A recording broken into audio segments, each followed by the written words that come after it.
গল্পকথন বেয়াদর চ্যানেলে আপনারা শুনছিলেন হুমায়ুন আহমেদের লেখা গল্প দ্বিতীয় মানব। আজ শুনবেন তৃতীয় পর্ব। জালাল কাকে আনতে গাড়ি গিয়েছিল সন্ধ্যায়। তিনি এসেছেন রাত 9টায়। পিটার নিকোলাসের একটা বই পড়ছিলেন। বই হাত থেকে নামাতে পারছিলেন না বলে এত দেরি। বইয়ের শেষ দুটা পাতা গাড়িতে বসেই পড়েছেন। জালাল খার বয়স 50। এই বয়সে মানুষের মাথায় কাঁচা পাকা চুল থাকে। জালাল খার মাথায় সব চুল পাকা। টকটকে গৌরবর্ণের একজন মানুষ, যার মাথাভর্তি শরতের মেঘের মতো ধবধবে সাদা চুল। পৃথিবীতে তার চেয়ে বেশি সংখ্যক বই পড়েছেন, এই সূত্রে মানুষটার নাম গিনিস বুক অফ রেকর্ডে যেতে পারত। কিন্তু গিনিস বুক ওয়ার্ল্ডের এ ধরনের কোনো ক্যাটাগরি নেই। মাহতাব সাহেব বললেন, তুই কি আইসি এনেছিস? জালাল খা বললেন, কিসের আইসি? মাহতাব সাহেব বিরক্ত হয়ে বললেন, কিসের আইসি মানে? তোকে না বললাম একজন মানুষকে টেস্ট করা হবে। জালাল খা বললেন, তোকে তো খুবই উত্তেজিত মনে হচ্ছে। এত উত্তেজিত কেন?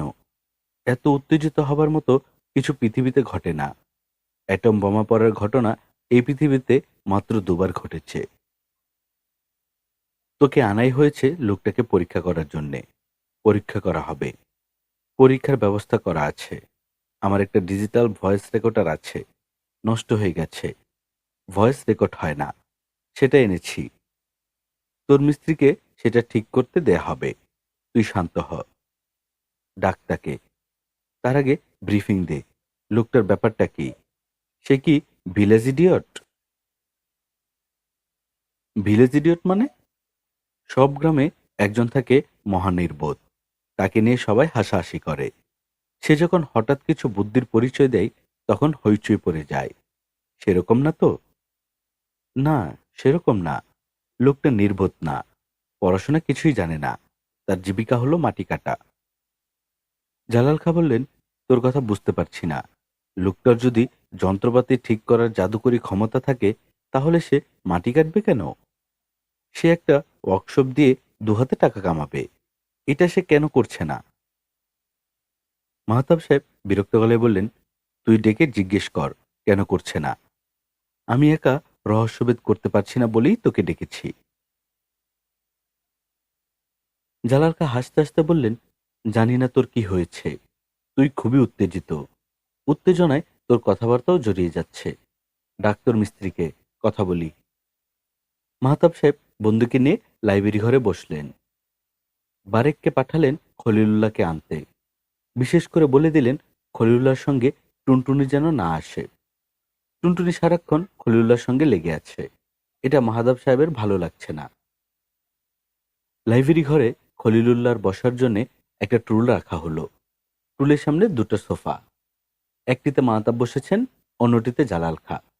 রীতিমতো ভাইবা পরীক্ষা। খলিলুল্লাহকে দেখে মাহতাবউদ্দিন চমকে উঠলেন। এ কে? এ তো খলিলুল্লাহ না, এ অন্য কেউ। কি সুন্দর চেহারা! মুখের চামড়ায় রোদে পোড়ার ভাব নেই। মেয়েদের চামড়ার মতো কমনীয় চামড়া। চোখের মনির রং নীলাভ। এটা অবশ্য সবুজ রঙের শার্ট পরার কারণে হতে পারে। শার্টের সবুজ রং পড়েছে চোখের মনিতে। আগে লোকটা কুঁজো হয়ে দাঁড়াতো, এখন সোজা হয়ে দাঁড়িয়েছে। নিজের পায়ের বুড়ো আঙুলের দিকে তাকাচ্ছে না, বরং কৌতূহলী চোখে জালাল খাকে দেখছে। জালাল খা বিস্মিত হয়ে চাপা গলায় মাহতাব সাহেবকে বললেন, এই কি তোর সেই খলিলুল্লাহ? মাহতাব সাহেব বললেন, হুম। মাটি কাটা যার জীবিকা? হুম। দেখে তো সেরকম মনে হচ্ছে না। মাহতাব সাহেব কিছু না বলে সিগারেট ধরালেন। সিগারেট ধরাতে গিয়ে লক্ষ্য করলেন তার হাত কাঁপছে। টেনশনের লক্ষণ। তার ভেতর চাপা টেনশন কাজ করছে। প্রেশার কি আবারও বেড়েছে? জালাল খা খলিলুল্লাহর দিকে তাকিয়ে বললেন, তোমার নাম কি? আমার নাম অরণ্য।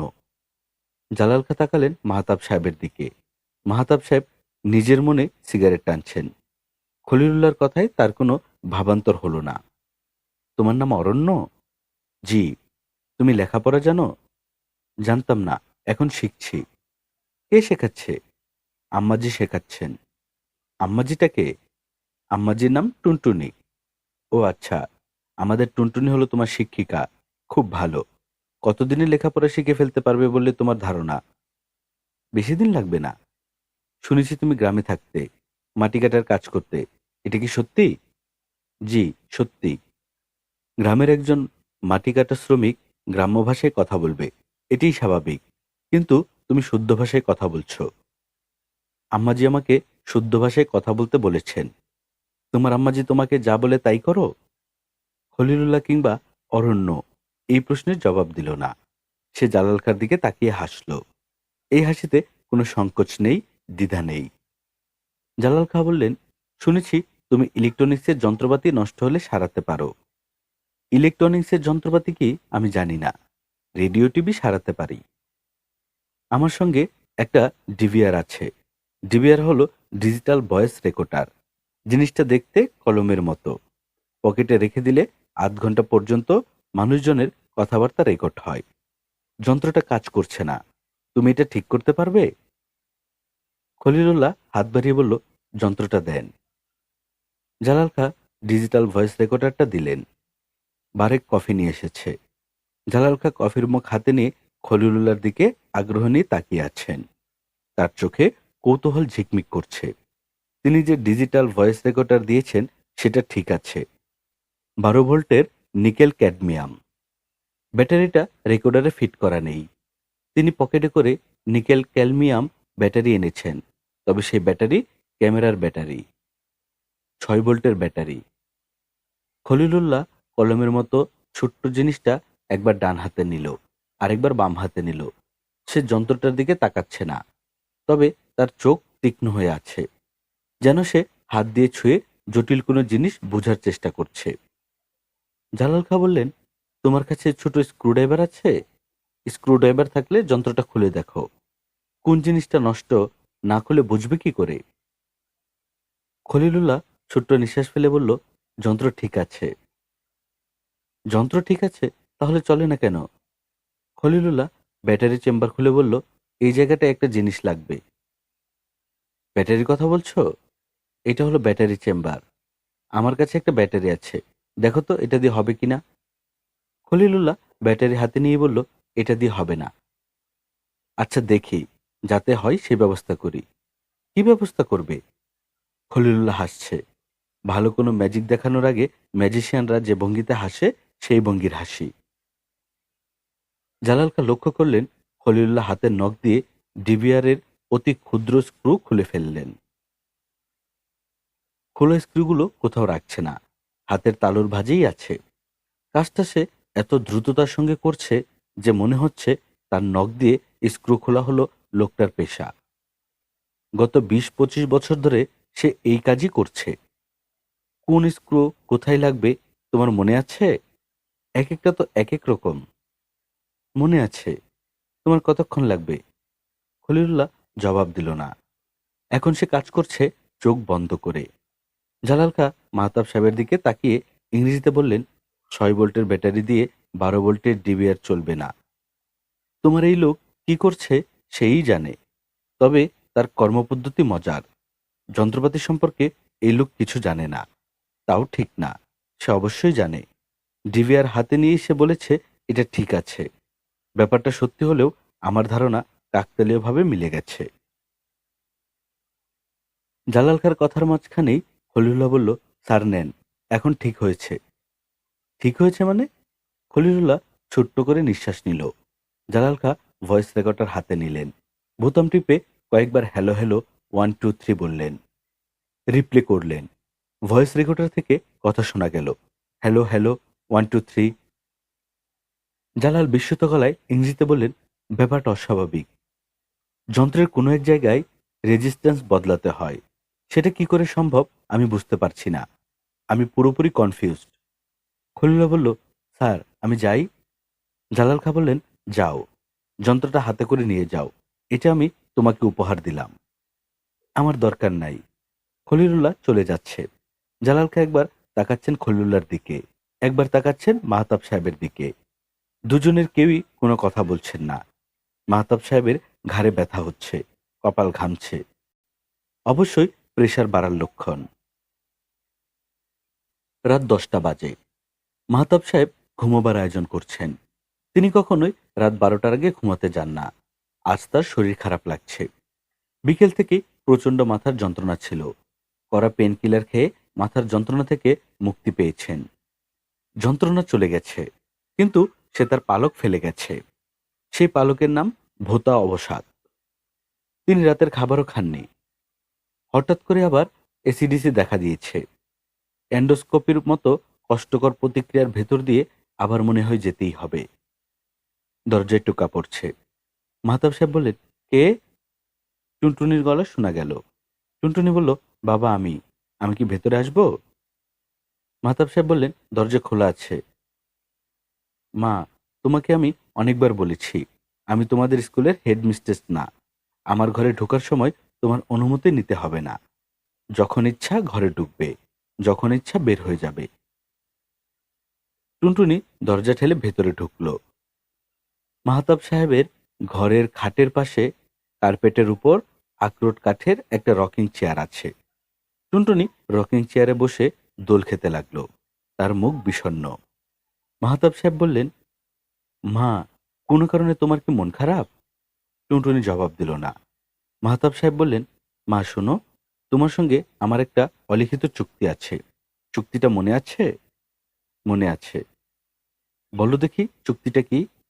আমার যদি মন খারাপ হয় তাহলে কেন মন খারাপ সেটা তোমাকে জানাবো। মাহতাব সাহেব মেয়ের সামনে বসতে বসতে বললেন, টুনটুনি, মা শোনো, তোমার মা বেঁচে নেই। তোমার মা বেঁচে থাকলে তিনি নিজেই বের করে ফেলতেন কেন তোমার মন খারাপ। মাদের পক্ষে অনেক কিছু সম্ভব যা বাবাদের পক্ষে সম্ভব না। কাজেই তোমাকে এই মুখ ফুটে বলতে হবে কেন তোমার মন খারাপ।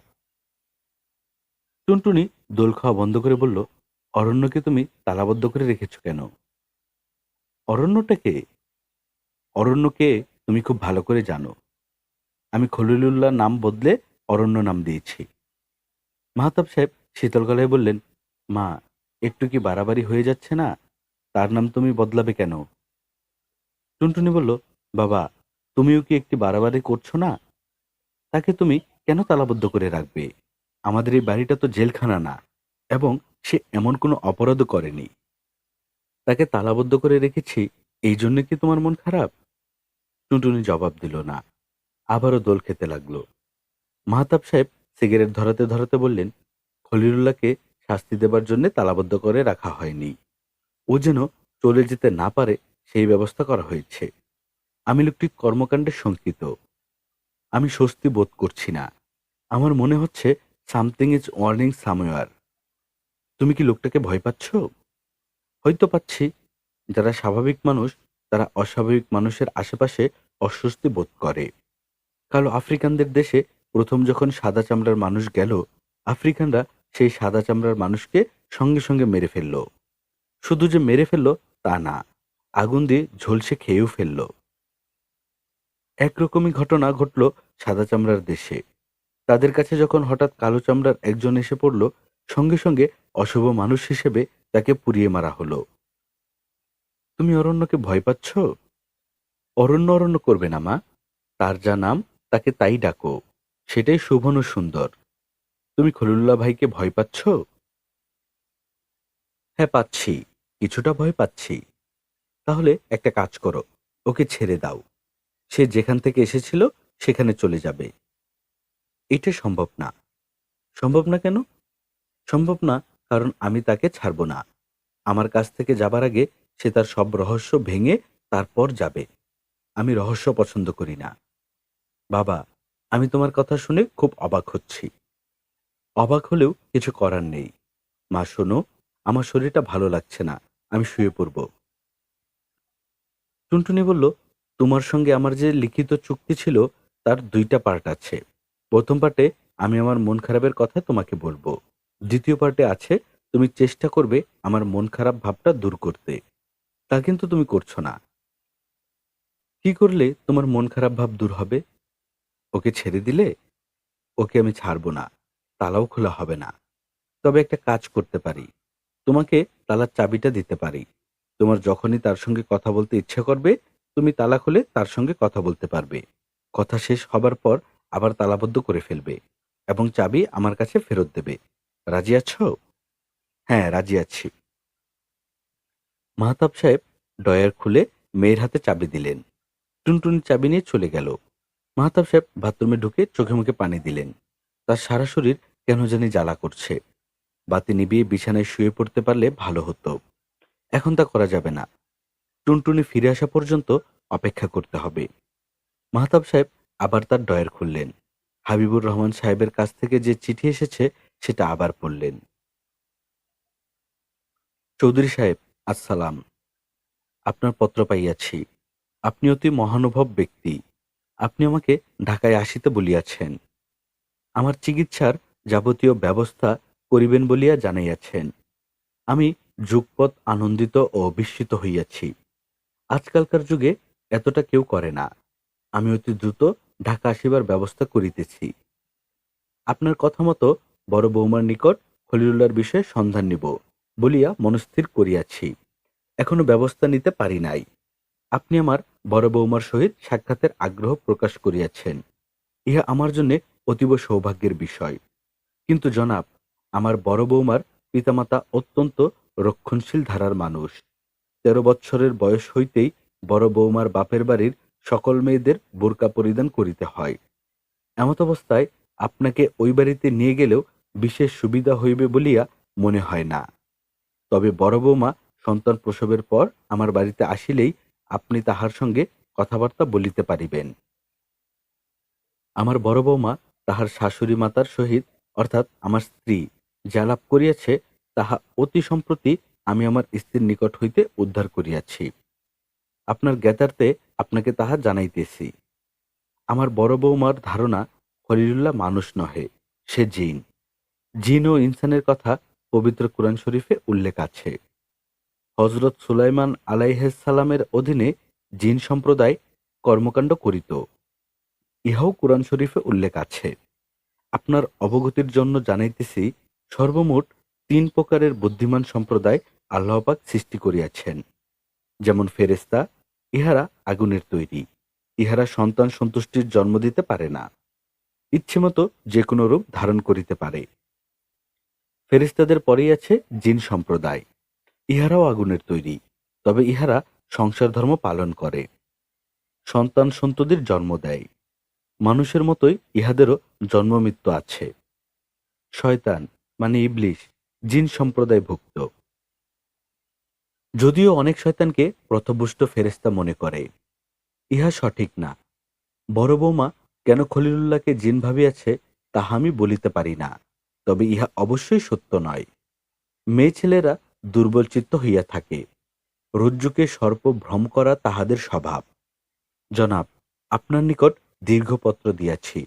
পত্রের দ্রুষ্টতি নিজ গুণে ক্ষমা করিবেন। আল্লাহ পাক আপনার মঙ্গল করুক। ইতি নাদান হাবিবুর রহমান। চিঠি পড়তে পড়তেই মাহতাব সাহেবের মাথা ব্যথা ফিরে এলো। চোখ টনটন করতে লাগলো। আজ কড়া কোনো ঘুমের ওষুধ না খেলে ঘুম আসবে বলে মনে হচ্ছে না। তিনি কি বেশি টেনশন করছেন? বাড়াবাড়ি ধরনের এই টেনশনের মানে কি? মাহতাব সাহেব টেলিফোন হাতে নিলেন। জালাল খাঁর সঙ্গে কথা বললে যদি টেনশন কিছু কমে, সেই সম্ভাবনা ক্ষীণ। জালাল নিজে টেনশন মুক্ত জীবনযাপন করে। যে নিজে টেনশন মুক্ত জগতে বাস করে সে অন্যদের টেনশন দূর করতে পারে না। হ্যালো জালাল। হ্যাঁ, কে? চিনতে পারছিস না কে? না, আমি মাহতাব। ও আচ্ছা, তুই। তোর টেলিফোন পাবো এটা আমি ভাবছিলাম। অরণ্যের খবর কি? জানি না কি খবর, তাকে তালাবদ্ধ করে রেখেছি। সে কি, কেন? আমি তার ব্যাপারে কনফিউজড। কনফিউজ হলেই তাকে তালাবদ্ধ করে রাখতে হবে? তুই একটা কাজ কর, তাকে আমার কাছে পাঠিয়ে দে। অসম্ভব, তাকে আমি হাতছাড়া করব না। জালাল খা হেসে ফেললেন। মাহতাব বললেন, তুই হাসছিস কেন? তুই অসম্ভব রকম টেন্স হয়ে আছিস, এই জন্যে হাসছি। আমার ধারণা তোর প্রেশার বেড়েছে, ড্রপ বিট হচ্ছে। তুই একজন ডাক্তার ডেকে আন। জালাল, শুন, আগামী বৃহস্পতিবারে তোর কি অবসর আছে? আমার সব দিনই অবসর, আবার সব দিনই ব্যস্ততা। বৃহস্পতিবারটা তুই অবশ্যই অবসর রাখবি। আমার বাগান বাড়িতে যাবি। সেখানে খলিলুল্লাহকে নিয়ে জটিল একটা এক্সপেরিমেন্ট করব। তুই বারবার তাকে খলিলুল্লাহ বলছিস কেন? টুনটুনি তার নাম দিয়েছে অরণ্য, তাকে অরণ্য ডাকবি। মাহতাব শোন, আমি তোর এই অদ্ভুত মানুষ নিয়ে ভাবছি, কিছু পড়াশোনাও করছি। আমার ধারণা সে হোমোসোপেরিয়র। হোমোসোপেরিয়র কি? ডারউইনের এভলিউশনের ধারায় মানুষের পরের বিবর্তন হলো হোমোসোপেরিয়র। ভালো করে বুঝিয়ে বল। বুঝিয়ে বলার সময় এখনো আসেনি। যখন সময় আসবে তখন বুঝিয়ে বলবো। মাহতাব, আমি টেলিফোন রাখলাম। পড়ার মাঝখানে কেউ টেলিফোন করলে আমার খুবই বিরক্ত লাগে। মাহতাব সাহেব খানিকটা বিব্রত গলায় বললেন, তোকে একটা হাস্যকর প্রশ্ন করছি, তুই কিন্তু হাসবি না। জালাল খা বললেন, তুই কন্ট্রোডিক্টরির কথা বলছিস। হাস্যকর কথা বলবি অথচ আমি হাসতে পারবো না। আচ্ছা, চেষ্টা করব না হাসতে। বল কি কথা? এমন কি হতে পারে যে খলিলুল্লাহ আসলে মানুষ না, জিন? জিন? হ্যাঁ, জিন। মাটির কলসিতে যারা বন্দি থাকে, তারপর ধোয়া হয়ে বের হয়, সেরকম কিছু? মাহতাব বিরক্ত গলায় বললেন, তুই আমার কথাগুলি ফানের দিকে নিয়ে যাচ্ছিস। আমি ফান করছি না। জালাল খা বললেন, তোর ঘরে কি ঘুমের ঔষধ আছে? আছে। কয়েকটা ঘুমের ওষুধ খেয়ে তুই ঘুমিয়ে পড়। আমি ভোরবেলায় তোর সঙ্গে কথা বলবো। সকালে তুই আরেকটা কাজ করবি। অরণ্যকে কোনো এক ডাক্তারের কাছে নিয়ে যাবি। ডাক্তার তার ব্লাড গ্রুপ পরীক্ষা করবে, ইসিজি নেবে। ডাক্তার যখন বলবে অরণ্যের ব্লাড গ্রুপ ও পজিটিভ, তখন নিশ্চয়ই ভাববি না যে অরণ্য মানুষ না জিন। জিনদের এ পজিটিভ ব্লাড গ্রুপ থাকার কথা না। খলিলের ব্লাড গ্রুপ এ পজিটিভ তোকে কে বলল? কেউ বলেনি, কথার কথা বলছি। তুই কি আর কিছু বলবি? না। আমি টেলিফোন নামিয়ে রাখতে পারি? মাহতাব সাহেব কিছু বললেন না। জালাল খাঁ টেলিফোন নামিয়ে রাখার পরেও তিনি বেশ কিছু সময় রিসিভার কানে নিয়ে বসে রইলেন। ঘড়িতে এখন 11টা বাজে। টুনটুনির জন্যে অপেক্ষা করতে হবে। বাতি নিভিয়ে বিছানায় যাওয়া যাবে না। মাহতাব সাহেব দেয়াল ঘড়ির দিকে তাকিয়ে রইলেন। সেকেন্ডের কাঁটা নড়ার কটকট শব্দ শোনা যাচ্ছে। তিনি যে উত্তেজিত, এই কটকট শব্দ তার প্রমাণ। উত্তেজিত হলেই সেকেন্ডের কাঁটা নড়ার কটকট শব্দ তিনি শুনতে পান। ঘড়িটা কি দেয়াল থেকে নামিয়ে ফেলবেন? এখন বাজছে 11টা 1। আশ্চর্য, মাত্র 1 মিনিট পার হয়েছে। সময় কি থমকে গেছে? মাহতাব সাহেবের মনে হচ্ছে তিনি অনন্তকাল ধরে বসে আছেন, দেয়াল ঘড়ির সেকেন্ডের কাঁটার কটকট শব্দ শুনছেন। টুনটুনি খলিলুল্লাহর ঘরে বসে আছে। সে বসেছে চেয়ারে। খলিলুল্লাহ দেয়ালে হেলান দিয়ে বিছানায় শুয়ে আছে। টুনটুনি বলল, আপনাকে যে তালাবদ্ধ করে রাখা হয়েছে, এতে কি আপনার খারাপ লাগছে? না। খারাপ লাগছে না কেন? আম্মাজি, আমার কোনো কিছুতেই খারাপ লাগে না। আমাকে আপনি আম্মাজি ডাকেন কেন? খলিলুল্লাহ জবাব দিল না, হাসল। আপনার মা কি দেখতে আমার মতো ছিলেন? আমার মায়ের কথা আমার মনে নাই। মাকে কখনো দেখেননি? মনে নাই। আপনার বাবাকে আপনি দেখেছেন? মনে নাই। আপনার কিছুই মনে নাই, এটা কেমন কথা? আম্মাজি, আমার একবার খুব কঠিন অসুখ হয়েছিল। অসুখের পর আগের সব কথা ভুলে গেছি। কি অসুখ হয়েছিল? মাথায় যন্ত্রণা হয়েছিল। এমন যন্ত্রণা যার কোনো মা বাপ নাই। তখন চোখের সামনে শুধু কলকব্জা দেখতাম। স্বপ্নে দেখতেন? স্বপ্নে দেখতাম না বাস্তবে দেখতাম সেটা খেয়াল নাই। শুধু দেখতাম কলকব্জা। বড় কষ্ট করেছি। অসুখ অনেক দিন ছিল। এখন সে স্বপ্ন দেখেন না? না, এখন অন্য কিছু দেখি। কি দেখেন? খলিলুল্লাহ জবাব দিল না, হাসল। টুনটুনি বলল, আজ আমার খুব মন খারাপ। খলিলুল্লাহ বলল, কেন মন খারাপ? আজ আমার মায়ের মৃত্যুদিন। বাবা দিনটার কথা ভুলে গেছেন। আজ তোমার মায়ের মৃত্যুদিন? হ্যাঁ। আপনার যেমন আপনার মায়ের কথা কিছু মনে নেই, আমারও আমার মায়ের কথা কিছু মনে নেই। আমার যখন 2 বছর বয়স, তখন আমার মা মারা যান। 2 বছর বয়সের স্মৃতি মানুষের মাথায় থাকে না। তোমার বাবা আর বিয়ে করেননি? বিয়ে করেছিলেন। নতুন মা রোড অ্যাক্সিডেন্টে মারা যান। চিটাগাং থেকে ঢাকা আসার পথে রোড অ্যাক্সিডেন্ট হয়। ড্রাইভার এবং মা দুজনই মারা যান। বাবা আহত হয়েছিলেন। অনেকদিন হাসপাতালে থাকতে হয়েছিল। টুনটুনি ছোট্ট নিঃশ্বাস ফেলে বলল, আসল মার কথা আমার মনে নেই, কিন্তু নতুন মার কথা মনে আছে। উনি আমাকে খুব আদর করতেন। আমার টুনটুনি নাম উল্টো করে আমাকে ডাকতেন নিটু, নটু। আচ্ছা, আপনি ঘুমান, আমি উঠি। আপনার ঘর আমি তালাবদ্ধ করে রাখবো। আপনি রাগ করবেন না? আমি রাগ করব না। আপনার যদি কখনো মনে হয় আপনি এখানে থাকবেন না, পালিয়ে যাবেন, তাহলে আমাকে বলবেন। আমি গভীর রাতে এসে তালা খুলে দেব। আপনি বাড়ির পেছনে চলে যাবেন। সেখান থেকে দেয়াল টপকে পালিয়ে যাবেন। পারবেন না? হ্যাঁ, পারবো। টুনটুনি খলিলুল্লাহর দরজায় তালা লাগিয়ে দিল। মাহতাবউদ্দিন ঘুমোতে গেলেন রাত ১টায়। ঘুমোতে যাবার আগে ঠান্ডা পানি দিয়ে একটা ডরমিকাম খেলেন। ৭ মিলিগ্রামের ডরমিকাম। নিশ্চিন্ত ঘুমের জন্য যথেষ্ট। ঘুমের ওষুধ খাবার সঙ্গে সঙ্গে বিছানায় যাবার নাকি নিয়ম নেই। ৫-১০ মিনিট পর যেতে হয়। শরীর রিল্যাক্স করার জন্যে সামান্য হাঁটাহাঁটি করতে হয়। বিছানায় যাবার ঠিক আগে আগে ১ কাপ গরম দুধ এবং ১ গ্লাস হিম শীতল পানি খেতে হয়। তিনি সবই করলেন, কিন্তু তার ঘুম এলো না। দেয়াল ঘড়ির সেকেন্ডের কাঁটা প্রথমে দেয়ালে, তারপর দেয়াল থেকে তার মাথার ভেতর কটকট করতে লাগলো। তিনি বিছানা থেকে উঠে ঘড়ি নামিয়ে তার ব্যাটারিটা খুলে রাখলেন। তারপরেও সেকেন্ডের কাঁটার কটকটানি বন্ধ হলো না। মাথার ভেতর কটকট করতেই থাকলো। তার ঘুম এলো ফজরের নামাজের পর। ঘুমের মধ্যে তিনি ভয়াবহ দুঃস্বপ্ন দেখলেন, যেন তিনি তার বিছানায় শুয়ে আছেন। ঘুম ভাঙতেই চারিদিকে লালাভ আলো দেখতে পেলেন, সেই সঙ্গে শো শো বিজ শব্দ। ব্যাপারটা কি জানার জন্য চারিদিকে তাকাচ্ছেন। হঠাৎ চোখ পড়ল ঘরের মেঝের দিকে। ঘরের মেঝেটা বদলে গেছে। এখন এটা আর মেঝে না, গলিত লাভার মতো হয়ে গেছে। লাভা ফুটছে, বুদবুদ ভাঙছে। সেখান থেকেই বিজ শব্দ হচ্ছে। ঘটনা কি? তিনি কি কোনো এক অদ্ভুত উপায়ে আগ্নেয়গিরির ভেতরে ঢুকে পড়েছেন? তিনি আতঙ্কে অস্থির হয়ে খাটে উঠে বসলেন এবং লক্ষ্য করলেন তার রড আয়রনের খাটের পায়া জ্বলন্ত আগ্নেয়গিরির লাভাতে গলে গলে যাচ্ছে। তিনি দ্রুত নেমে যাচ্ছেন লাভা সমুদ্রে। যেদিকে চোখ যাচ্ছে গলন্ত লাভা। শো শো শব্দ আসছে। শব্দটা হচ্ছে ঠিক মাঝখানে। কোনো একটা ঘটনা সেখানে ঘটেছে। ভয়ঙ্কর কোনো ঘটনা। মাহতাব সাহেব স্থির দৃষ্টিতে তাকিয়ে আছেন।